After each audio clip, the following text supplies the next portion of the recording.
Hello, everyone out there, and welcome to our 50th episode of the Badminton podcast, proudly sponsored by Volant. My name is Henry. And I'm Jeff. And we're the co-founders of Volant, the brand that gives badminton players an alternative to unsightly conventional badminton wear so they can feel confident and stylish anywhere. In short, we make gear that makes you look great on and off the court. We're also here to bring the badminton community together so that we can show the world how incredible our sport is.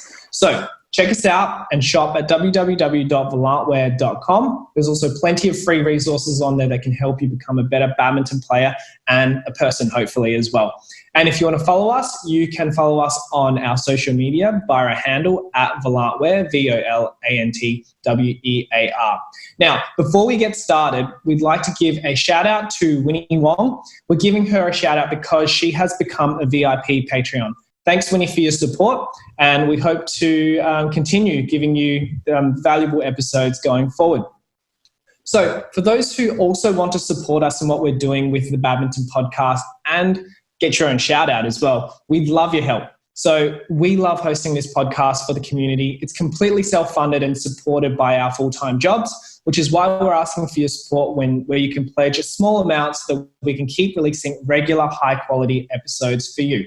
So visit patreon.com/thebadmintonpodcast to play a part. The link will be in the description below. So now I'll pass it on to my co-host Jeff to introduce our very special guest for our 50th episode. Thanks, Henry. I'm super pumped for today's episode. And today's guest was born in Indonesia and is currently living in the USA and is widely considered as one of the greatest men's doubles players in badminton history. He's the former Olympic gold medalist at the 2000 Sydney Olympics with Chandra Wijaya as his partner. He's the Asian Championships gold medalist in 2000 with Rexy Mainaki and two-time world champion, having won these events with 4 different men's doubles partners: Howard Bach, Halim Haryanto, Chandra Wijaya and Rexy Mainaki. He also made history with Howard Bach when they won the first ever gold medal for the United States. For badminton players and enthusiasts out there, we'd be very, very surprised if you haven't heard of him. His name is Tony Gunawan, and we're absolutely pumped and excited to have a chat with him today. So, Tony, thanks so much for being on the 50th episode of the Badminton Podcast. No, hi everyone, and it's a pleasure, Jeff, to be here. Fantastic. Yes. Yeah, so we've been lining up this podcast for a little while, and we're so glad that we've basically been able to have you on. So let's just get right into it, Tony. What does it feel like when someone says all those things to you? Like when we say about Olympic champion, Asian champion, world champion, one of the best doubles players of all time in badminton history. What does that make you feel? Is it something you hear so commonly you're used to it, or does it feel fantastic every single time? It's like I used to it. I think it's not because of used to it or what, but again, I become right now where I am is because of everyone helping me, because I have, if you say like one of the greatest, because I there's 4 partners that I have, that's all of them is one of the greatest also. So, it's not because of, only me. I think because of everyone's support, right? My teammate, my coach, my partner. So actually, if you say one of the greatest in badminton, no, actually, maybe one of the greatest finding great partner. Okay. Yeah. So that's the key. You find a good, strong partner, then you can be one of them. Okay, so for badminton players out there, all you need to do is find great partners, and you can also be like Tony Gunawan. You just need to find another Tony. We can already tell how humble Tony is just by that brief introduction there from himself, the man himself. So thank you. So thank you, Tony. Tony. For badminton player, as Jeff said earlier, we'd be surprised that badminton players wouldn't know who you are, badminton enthusiasts. But for those who may have stumbled upon this episode and aren't that familiar with badminton, can you give us a bit of a background about your badminton story, how you got started, and when you started to play? Yes, sure. I am born in badminton family. Both my parents are playing badminton. So my dad actually is a coach in a small club in my hometown in Surabaya, Indonesia. So I start practicing badminton when I was 5, but not because I was 5 and then my dad forced me, because my brothers is 8 and my dad just basically, okay, both of you just play. Yeah, so I started when I was 5, and then joined national team when I was 18. Then all the way doubles player. And when I joined national team, actually already playing doubles. But as you know, at the beginning, everyone always starting with singles. So yeah. Yeah. So which club were you associated with in Indonesia initially? When I moved to, was it? No. It's Jaya Raya. Okay. Yep. So yeah, Jaya Raya. Me and Chandra is the same, and then you should heard Alan Budi Kusuma and Susi Susanti. Yeah. Yes. So those club, and Marquis Kido, Hendra Setiawan.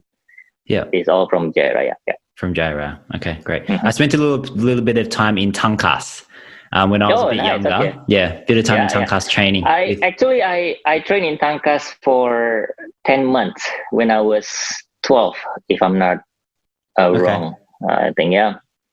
Okay, so fantastic. When I was 12 years old, yeah. And then when you were playing and so you won the gold medal in the 2000 Olympics. Was that was that one of the biggest things for you at that time? Was that one of your biggest goals, or was it kind of just amongst all of the other things? Of course, no. Of course, Olympic is one of the biggest. The reason is because every 4 years, right? You never know another 4 years what happening. See, like mine. In my case, in 2000, that's my first Olympic, and couldn't dream of I got the gold. But if I don't get it, I don't know if 2004 I play or not, and which is I don't, because I moved to US, so I cannot play Olympic anymore. Yeah. And then I start representing US. Then I come back again, play Olympic for US in 2012, which is already way past my peak performance. So so Olympics for sure one of the biggest. Yeah. Okay. So which year was it that you moved to the US? 2002. 2002. And Tony, what was the biggest reason for your move from Indonesia to the USA? It might be funny, but again, I just don't want to my career's finishing, because I finished, at the highest performance I got is always, for sure, winning gold medal in Olympic and world champion, which is 2000 in Olympic, 2001 world champion with Halim. Yep. So I'm thinking, okay, there's no other higher result than that. So I just don't want to be stopped there. So I moved to US, continuing. Planning to continue my study, so which is I did. I went to Fry University to taking computer engineering for 2 years. So when I moved to US 2002, then take a while to get my paperwork, immigration paperwork and stuff. So I start back to school 2003. Then 2 years back to school. Yeah. And then 2005 world champion happening. So I postponed for 2 months training again, right? Yeah. And then after, and it's just never dream of being world champion in US. So it just and then after that is get invitation from tournaments and play tournament again. So when you back to school, you miss 1 week, 2 weeks of school. Then you come back, everything is gone. Yeah. So then every time after that, then tournaments again. They're basically just back to be a player again. So then I drop out, and then and then basically badminton just pulled me back. I cannot get out from a badminton. So you didn't manage to finish the schooling. No. Badminton just took over. Yeah. I try. Actually, when I moved to US 2002, 2003, I almost completely stopped. Not really play, not really train, and then 2005 World Champion is in US in Anaheim, which is my where I live. And then so 2004, I make a commitment with Howard. Okay, then I train again. I still go to school, but I train again a little bit, starting, doing all exercise, running, those things again. But again, I never dream of. I thought 2005 World Champion will be my last. Because then never dream of winning the whole thing. So it's a lucky week. Like the whole week it's been a blessing. It's never dream of, never expecting anything of that. We've spoken to a few people about that, and a lot of people, because they knew you at the time and they didn't know Howard very well. A lot of people were saying, "Whoa, Tony did this and Tony did that." But then I've heard from other people that know you more personally that you always say, like, Howard played amazing badminton for the whole week. How was it? How was it for you in the World Championships? Because you definitely weren't the favorite, right? But then when you started beating the top pairs and you had to play, you played Chandra in the final, right? Yes. How was it to play against like your old teammate, and what's it like? Well, actually that time I still remember our target, me and Howard. My target, I don't know about Howard, but my target is only quarterfinals, because quarterfinals we gonna play against Jan Eriksson and Martin Lundgaard. I think they are number one in the world that time. So I'm thinking, okay, just go quarter and see what happened. Then we did. We go to quarterfinals. So then my mind is like, okay, we already get our target, right? So okay, if I can go one more, why not? Right? And then we did. So which is surprising, because we won against them in straight sets. Right? And then semi-final, we play against Alven and Luluk Hadianto from Indonesia, which is my junior. So, okay, same thing again happened. Okay, we already ahead of a target already. So nothing to lose. And then I think Luluk and Alven, it's pay too much respect on me as their senior. So they a little bit shaky start. First game, I don't think they played their best. And then second game, a little bit struggle, but I think pressure on them. So, So, and then when finals, that's it's different feelings already, because, when I moved to US, basically everyone think that my career in badminton is done. I believe all my teammates, all my basically all professional players thinking, okay, Tony is already, in US, not really badminton country. So be in same court again with Chandra, even though in opposite side, it's already amazing feeling. So honestly, it's already very, very like they are like high. And winning against them, Sigit and Chandra, is I don't know. I don't really think of it. It's just dream. It's just a dream. Not even dream of it. So it's just really, really, it's really really surprising. So it sounded like an absolute roller coaster for you there that particular week. Like I said, Sorry, you go. Yeah, so I think situation itself, right? Like, been great week. Howard playing amazing. He basically play all his weapon, which is my drive, right? Power, explosive, and so it's kind of like easy for me to adjust, because I know what he's gonna do, right? Because we've been playing for a year, and the whole atmosphere of the building itself when they, supporting us. So actually third game, especially me, I'm not really training like crazy like when I was in Indonesia. So third game, it's already so tired already. Like already feel like almost give up. But then I think the whole building just give us energy. So again, without all of those, without Howard, without our that time coach Bruce Lee and Halim is there too as one of in the back of us, and then because without all of them, there's no way, So we are lucky.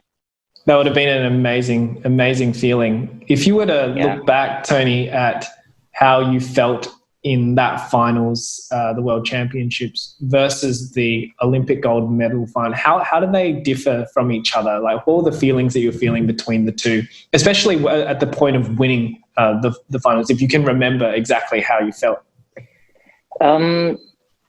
It's different. Well, both of them how do we say, like Olympic is every athlete dream of. Yeah. Again, it's every 4 years only, and then maybe you only get one chance, right? And then you represent the whole country. You get selected for a whole country. World champion is a little bit more individual. So world champion is, I'm really happy, still like crazy feelings, but it's more of individual. I always love a team event like Thomas Uber Cup, Sudirman Cup. Those is because they bring the whole atmosphere, the whole team together. You win, you lose, you all together. Yeah. So Olympics still number one. Like that world champion with Howard, I won world champion with Halim also. With Howard, it's just a personal,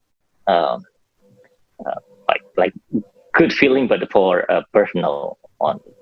So it's different, Yeah. So for someone listening out there, because you're Tony, right? So they're like, oh, of course Tony can do it.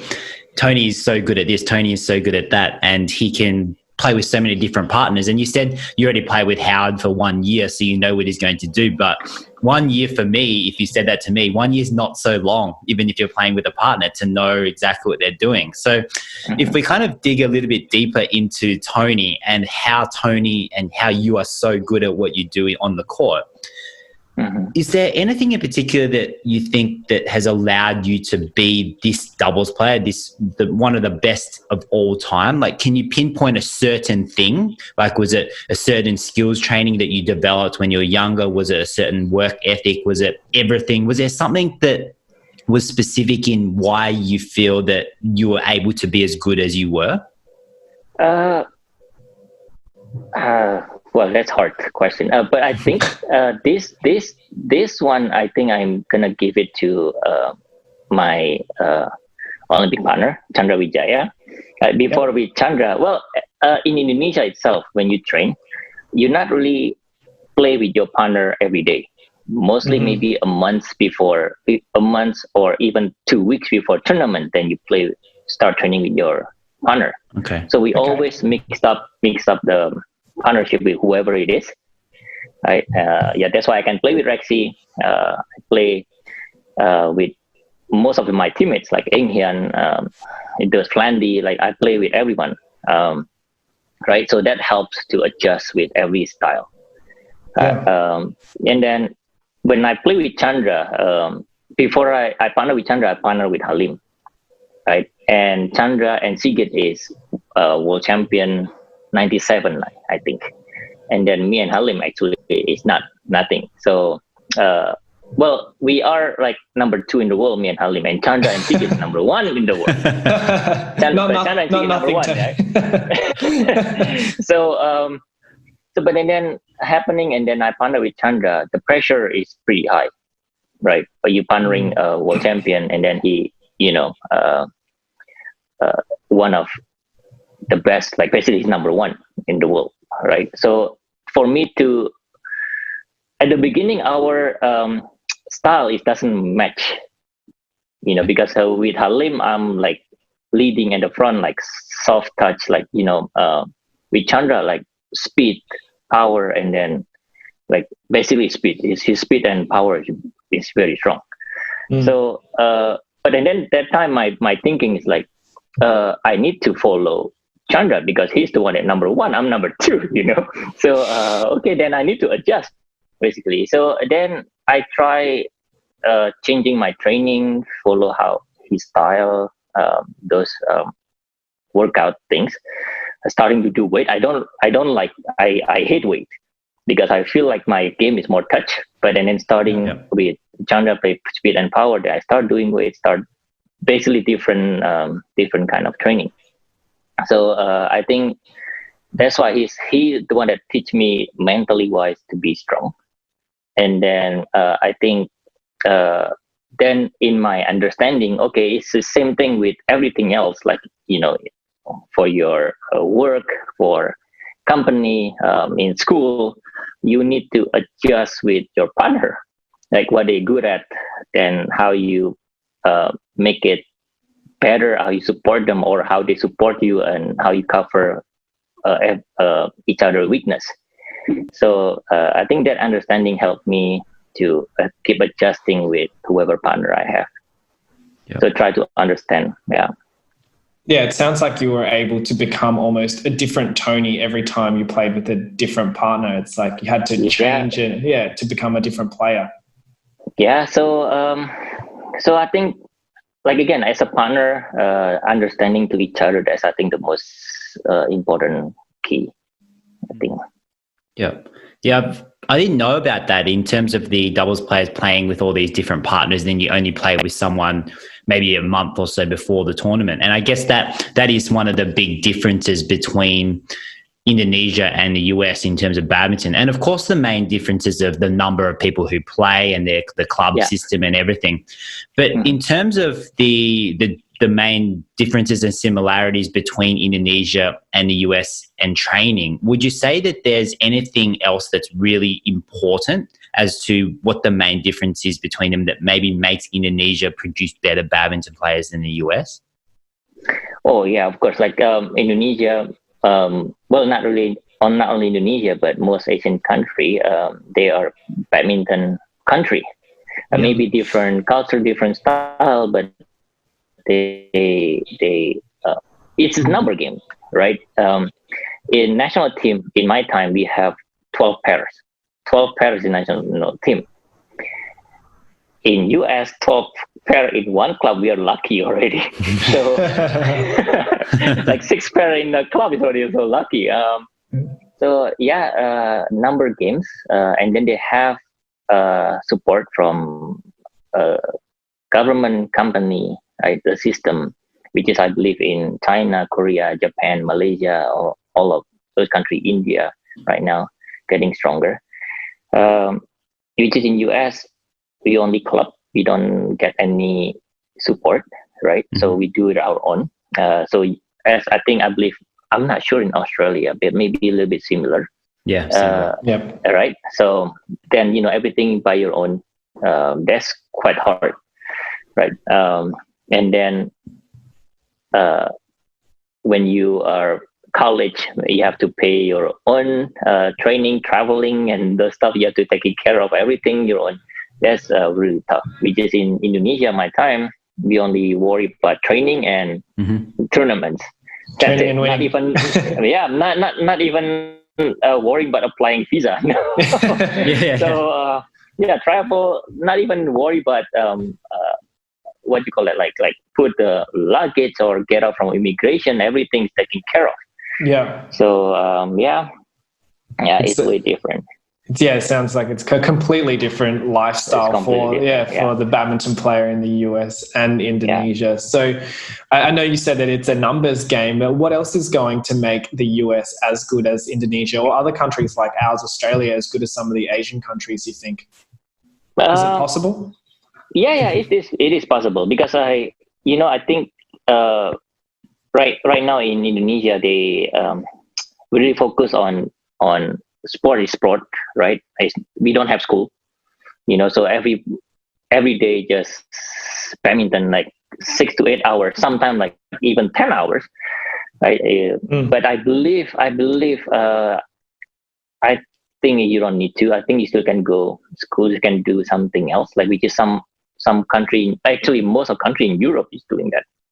Right? You have work, you have school, online school, anything. I believe that's one of my regret in Indonesia. I wish I learned a little bit more, right? But so yes, for sure. Which is not easy, which is very, very hard, but everyone have to work together. Yeah. That's about it. Like, the whole Australia badminton, I don't know how it is, but because in US right now we are growing, right? But everyone is still individual, club doing their own things. Okay, yeah. Right. Yeah. There's, so, but we are growing. Junior, when I came 2002, junior national, only like 60 to 80 kids. And then club in NorCal, it's only 2 clubs. And then in my LA area, it's like 3 or 4 clubs, I think. Right now, LA is like 7. Yeah. And then NorCal is 13 clubs or 15 clubs. Okay. And junior national, we have like close to 500 kids now compared to 60 to 80. Right now, the whole week. Before, it's only 2 days. Yeah. Yeah. So now the whole week. So improving a lot. So hopefully, I think one way, either you produce strong players, you can be, growing badminton, or then get a lot of knowledge from people, like opening clubs, so easy access for everyone to play, introduce the sport to people, I think. Mm-hmm. Yeah. So of course, definitely. Yeah. So Tony, from what I'm hearing, what you said earlier in that piece about everyone working together. So at the moment, a lot of clubs, say in Australia or the US, they do different things. Yeah. Do you feel that this is my feeling personally? I'm not sure whether you agree with it, and I'm sure that you'll be able to give your opinion on it. But in, say, a country like Indonesia, where there are so many top-level clubs, right? So you say Rise, there's Surinaga, there's Tangkas, there's all of them, right? Yes. So when you have so many of them, is the interaction between the clubs friendly, and is it a good interaction? Because what I see maybe from Australia's side and maybe other countries is that when you have different clubs, it's more about, hey, we are this club, we want to be better than the other club. But in Indonesia, it's more, hey, we are not the same club, but we want to be better as a whole country. So I feel like there's a little more competition in that, hey, I want to be good, you can't be good.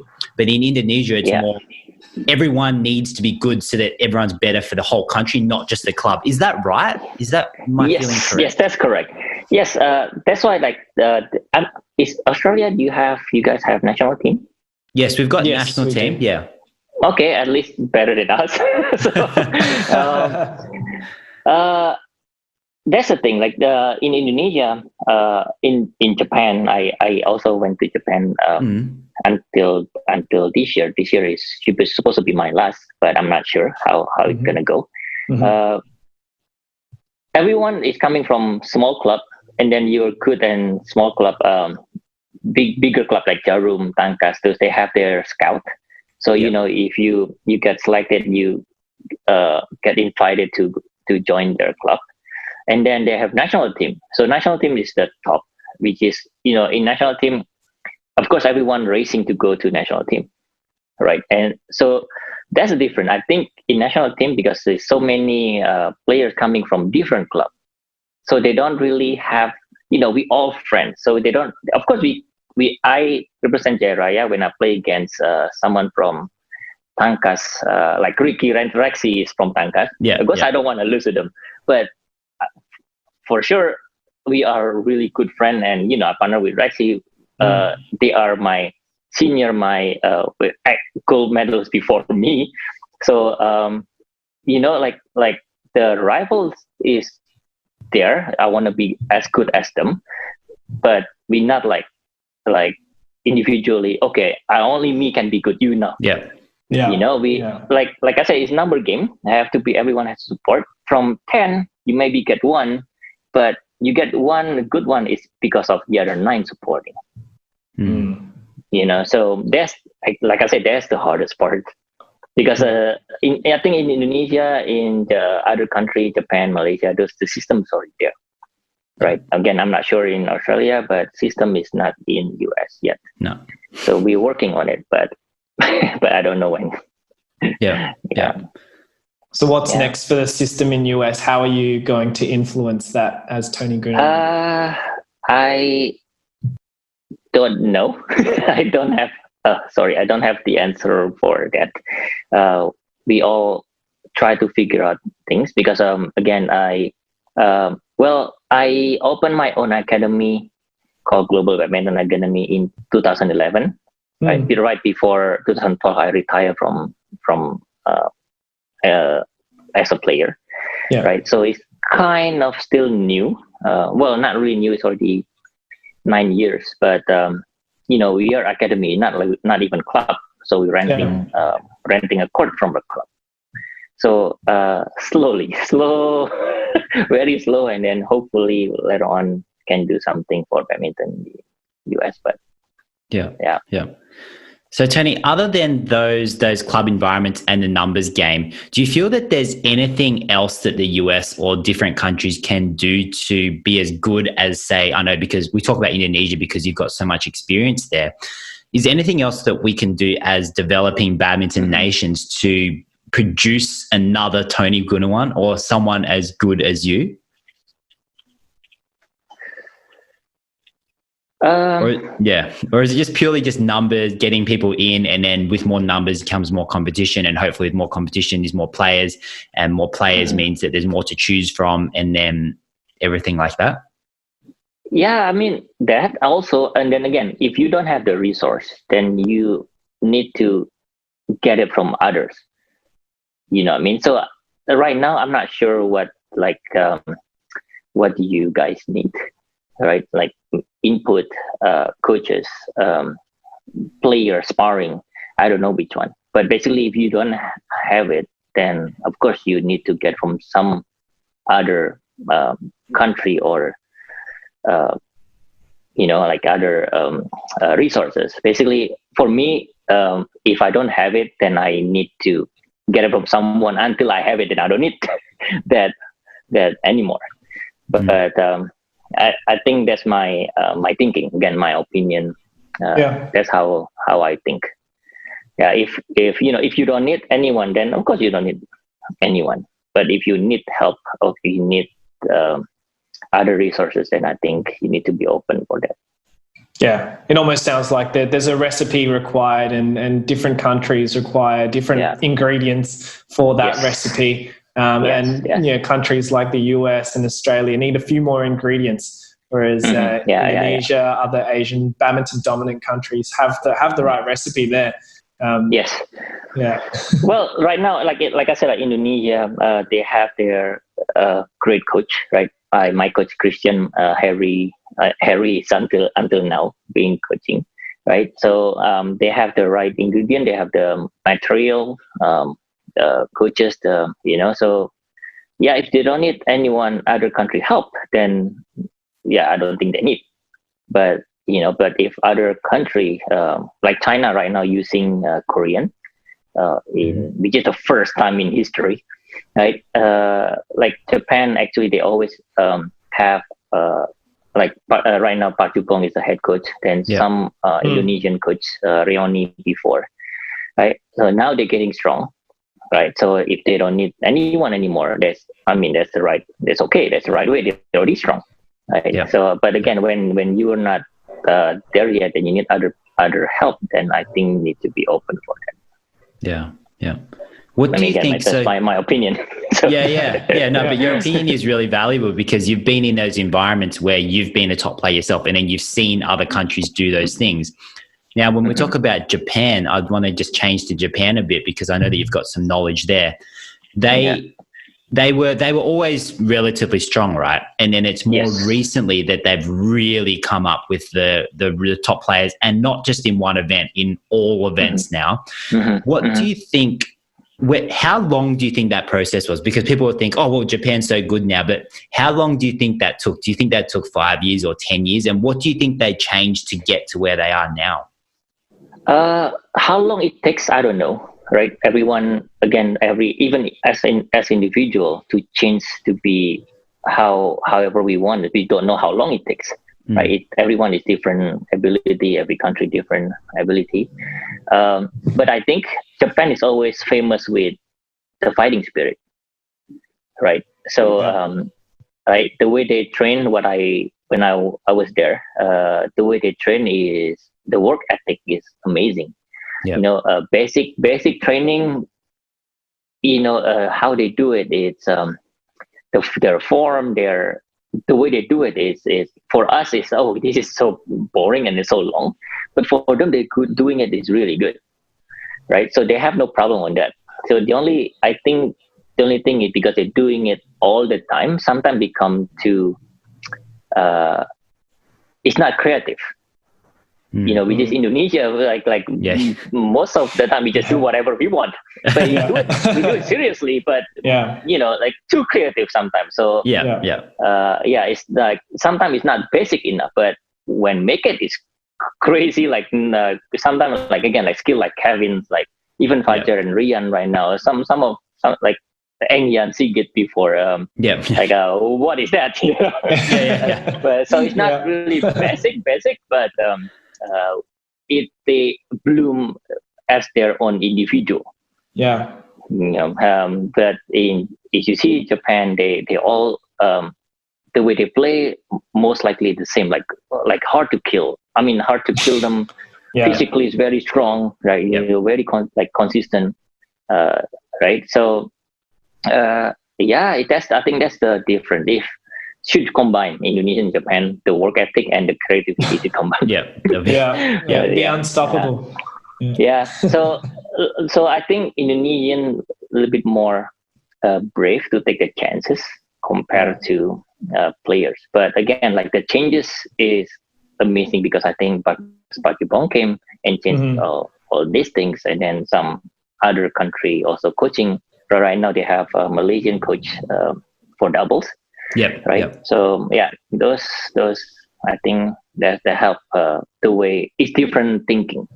Different way of thinking. Do you know what the thinking? Because from my opinion, it was basically when Park Ju-bong started there that things started to change.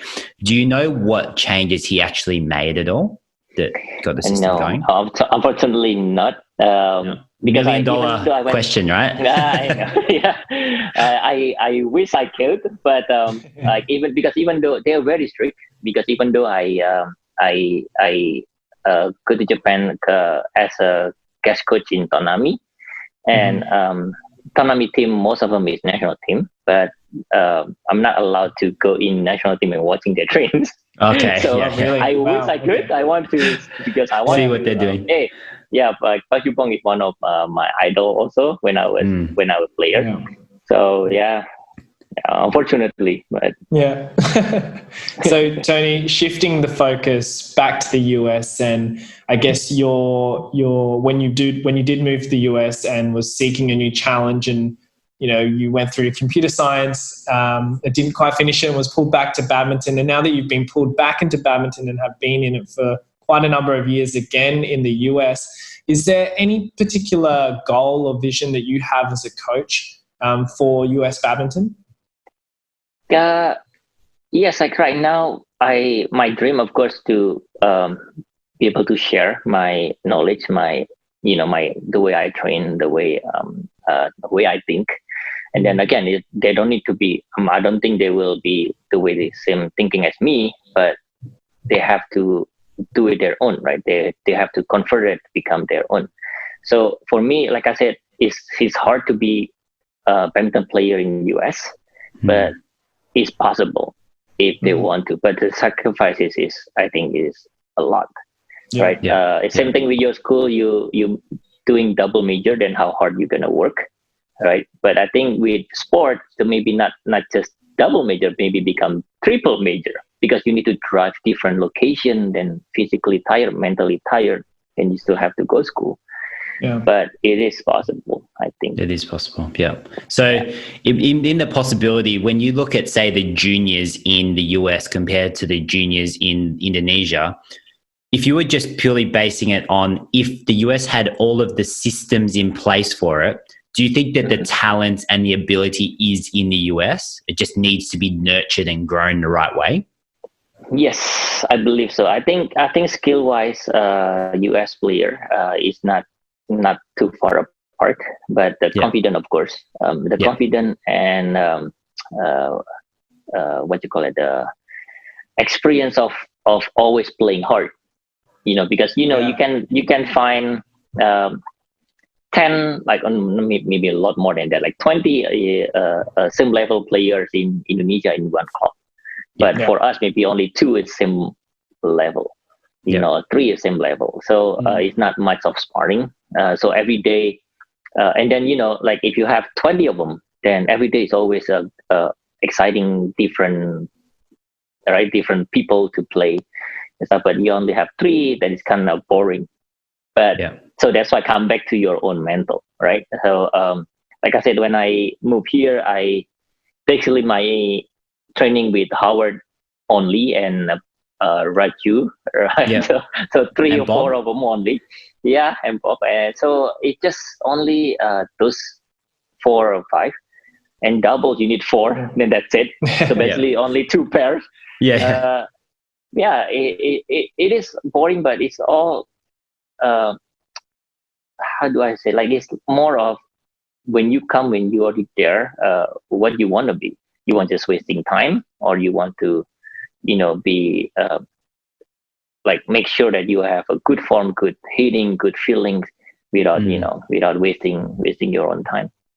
So no, that's really good. That's really invaluable. And when you talk about confidence at the start of that, now you being a coach now, and you've been in the competition where confidence is such a big thing. So if there's someone listening right now who is from the US or from Australia or from Canada or a country that is not very well known for producing top badminton players, right? And this is a question we've asked other guests as well. But when we step onto the court and we see in the draw we're playing against China or playing against Indonesia or playing against Japan, right? As soon as we step out, because we're from Australia or the US, we think, we're playing this person. Yes. Can we even win, right? You just have this doubt straight away just because of the country that they come from. For someone who's experiencing this, what would you say to them? Do you have some advice for them? Which is I always advise my students, right? Even whatever you do, you need to gain something, right? There is a fight that you can win. There is fight that you want to learn, right? If you cannot win, then you want to learn. So you still have to go all out. Then you try what you have, all of them, right? And then you try to find, keep fighting. Try to find your opponent. Just say like from China, from Indonesia, like what their weapon are, how their speed. You feel it. You learn about, okay, if I play against Lindan, which is no way, right? So, but I want to learn about his shot and speed. Can I handle it? If I cannot, then I come back. Then how do I train to be able to catching up the speed? Right. So I just tell my students, like, basically you never lose, so what you need to be afraid of, like either you win or you learn. You lose, you learn. If you lose by giving up, then you're not going to learn anything, then you lose. Right. So you at least even one thing at a time, like you learn about, their smash is so fast, so I need to learn about how to get it. Just one, at least you learn something. So that's how you improve. Basically, again, come back to yourself. Like what can you do better? Next time. Right? That's gold for everyone listening. That's absolutely gold. It's win or learn. It's not win or lose. It's win or learn. WL. Yeah. And you can also learn when you win as well, right? Yes, of course. You always learn. So learn and learn. Learn and learn. Believe me, I get this when I'm coaching, because I believe in Australia should be the same, but in Indonesia we never, as a player, as a student, we never kind of like asking our coach, like, okay, what is training for, or how you hit this, and you have to figure out your own. Right, but in US you have to really explain, break it down as pieces as simple as you can. So I do learn, like every day with different students, different players is different character. So always learn every day, always happening new things every day. So I'm pretty grateful. It's hard, but being grateful. Mm-hmm. Yeah. And so as far as the characters in the US that you've met, who are some of the up and comers in the US, so that I guess badminton players that might not necessarily have that much exposure to US badminton and that are listening, are there any particular players that they should be looking out for? Okay, that's hard again. Let me see. Again, because in US badminton is a small sport, right? Really, really small. So most of them, they worry about their schools, their schoolwork, their other things, other activities, music, other things. So what I tell them again, we don't know, are you gonna play badminton for a long time or not, right? But basically, right now you are, right, and you already come. So again, you just want to waste your time, or you want to be as good, as good as you can. Even you only play two years, you're not even maybe top players, but you need to improve in something, right? Your physical, so you can handle more work later on in the future. You never know.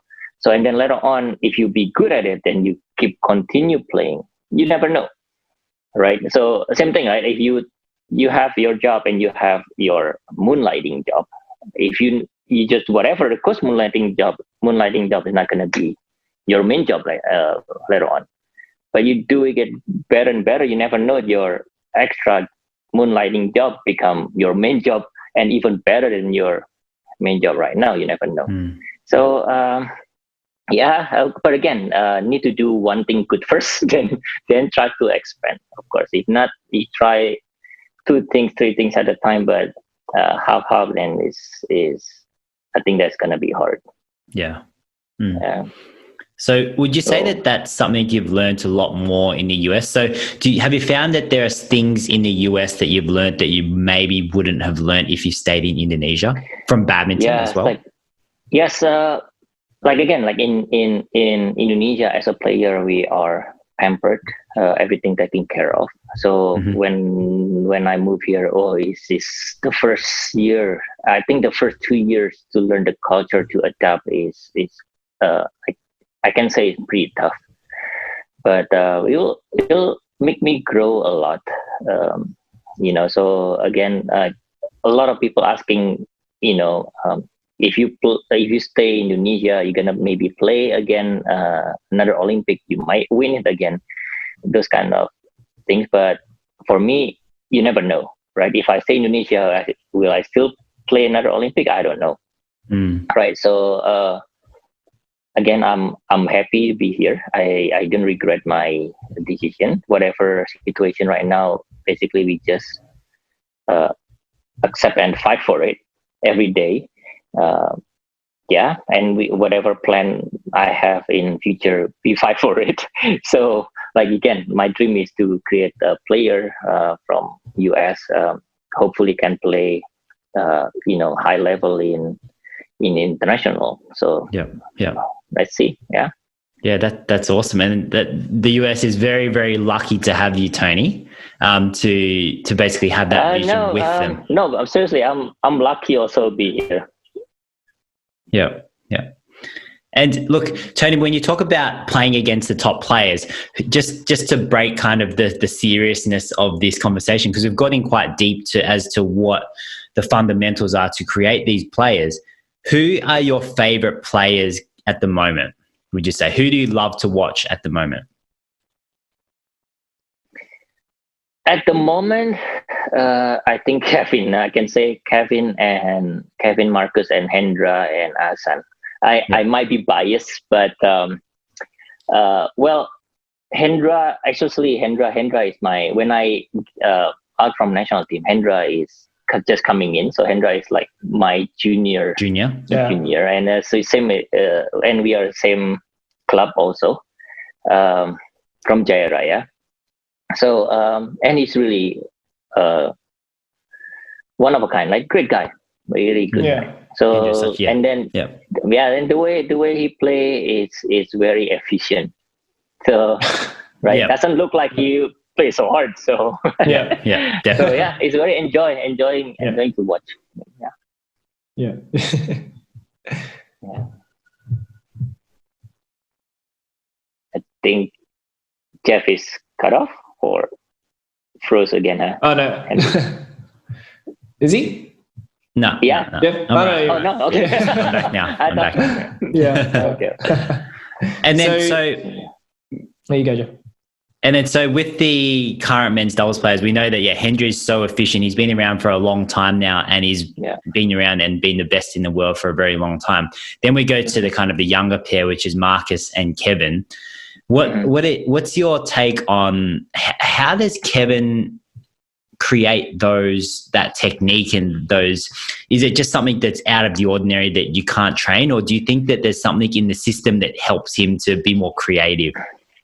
Yeah, that's why, like I said, like in Indonesia, it's just too creative.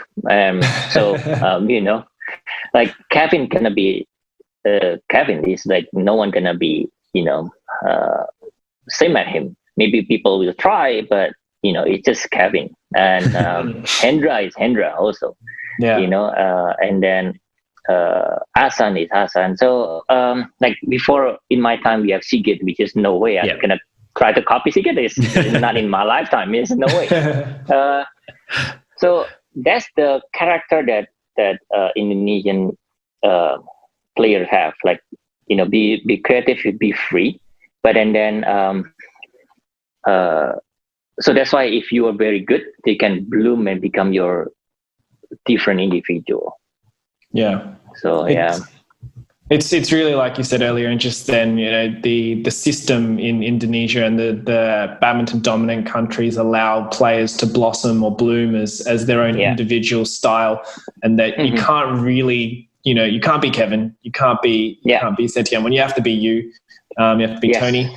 And I guess we're really grateful for that, for you coming on and I guess sharing that with us, because I think it's a very good insight for badminton players and aspiring badminton players out there that might be listening, that they might aspire to be like Kevin, or they might aspire to be like Setiawan, but they need to be themselves and be the best player that they can be themselves, given the support around them. And I guess for you, Tony, is what's next for Tony Gunawan?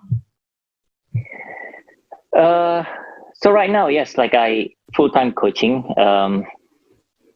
Again, like hopefully we gonna have our own facilities in the future. Right now we just as a small academy in East Los Angeles, right? So I mean that's the dream. What I want, so I can basically share my my knowledge to next coach in US or next player in US. So hopefully that's become true sometimes. Awesome. So Tony, we're just wrapping up this episode now, and for the listeners out there who have gotten so much information from you, are there any, as a coach in the US who has had so much success in his career and understands badminton so well, if there were 3 pieces of advice that you wanted to give any badminton player out there trying to do the best that they can in badminton, whether might not be national, international level, maybe in their club level or their state level, what would you think are the most 3 important things that you can tell them? Okay.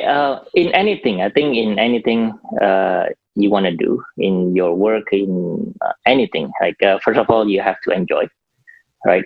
You have to enjoy that. You have to. Well, normally, if you're good at it, you will enjoy it. So like they're kind of given already. And then, like I said, you be better every day, right? Be better. Even small step, be better every day. That's a good part. I mean, that's a beautiful part, right? Like you always can be better. You how good you are right now, you always can be better. So you learn, like, and then my advice at the beginning, there's no lose if you learn. Right? Either you win or you learn. So I think that's the best advice I can give.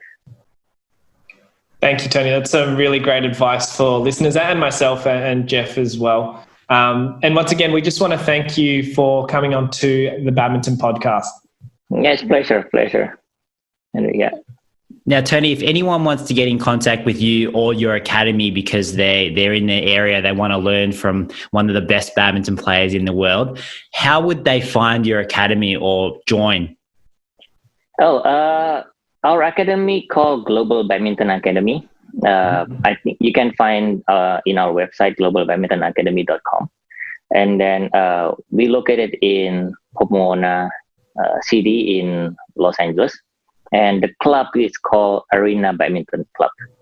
So you can contact the club, find Global Badminton Academy in Google it or Google my name. I think then you can find information.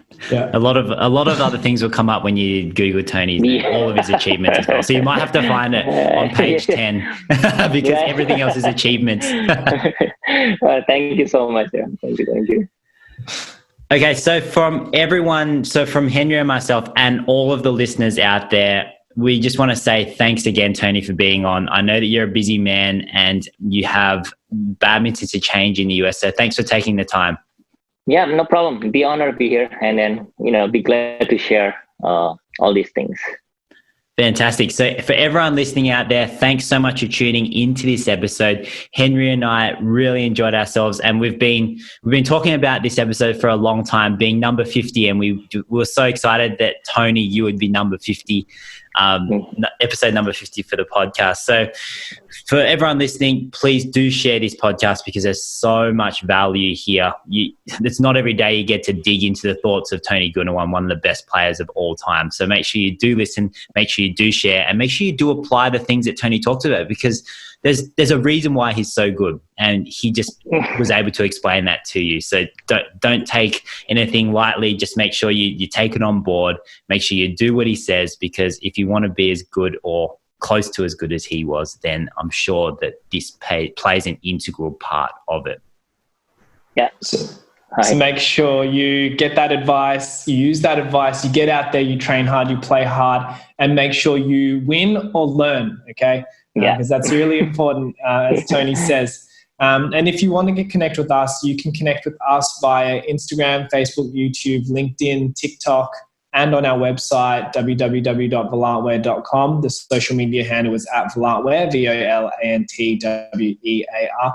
Make sure to get in touch with us if you have any questions, and if you have any requests on topics that you'd like for us to talk about, or any potential guests that you'd like for us to bring onto our 51st episode, because we're hoping to keep going and keep producing great episodes for everyone listening, with special guests, very special guests like Tony. Thank you again, Tony, for coming on. No problem. And we will see everyone on the next episode. And just one last note from me, make sure you do keep sharing your love of the sport of badminton with everyone you know, because that's how we're going to grow the sport. That's how we're going to get that numbers game happening. And that's the love that we have for the sport is one of Tony's takeaways. You have to love what you do. You have to enjoy what you do. And when you start doing that, then you'll be surprised at how good you can actually become at that. So tune in next time. Thanks again, Tony. And thanks everyone listening. Right. Thank you. Bye. Thank you. Bye. Thanks so much for watching. If you've enjoyed this video podcast, please make sure you like it, share it with your friends, and subscribe to our channel. You can also find the link to the audio podcast in the description below. And as always, let's show the world how incredible badminton is.